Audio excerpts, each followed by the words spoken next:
1954 साली पहिल्यांदा दिल्लीला मराठी साहित्य संमेलन झालं आणि त्यावेळेला देशाचे प्रधानमंत्री जवाहरलाल नेहरू होते. त्यांनी त्याचं उद्घाटन केलं होतं आणि ते संमेलन यशस्वी करण्याच्यासाठी त्या काळाचे महाराष्ट्राचे ज्येष्ठ नेते, स्वातंत्र्य सैनिक आणि केंद्र सरकारचे प्रतिनिधी काकासाहेब गाडगीळ यांचं फार मोठं योगदान होतं. त्याचं स्मरण करणं मी माझं कर्तव्य समजतो.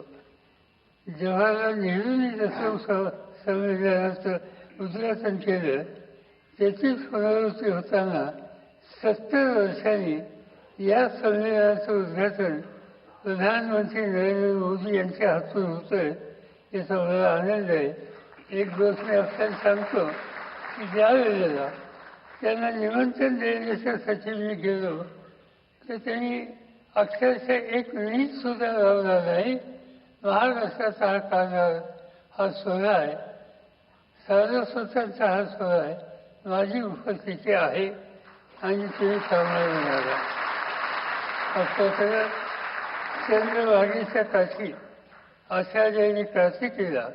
जसं लाखो वारकरी भक्तिभावानं जमतात त्याच पद्धतीनं साहित्य संमेलनाची महाराष्ट्रामध्ये हजारो साहित्य प्रेमी दरवर्षी येत असतात आणि देशाच्या राजधानीत होणारं हे साहित्य संमेलन तुमच्या माझ्या आयुष्याचा एक अत्यंत महत्त्वाचा प्रसंग आहे.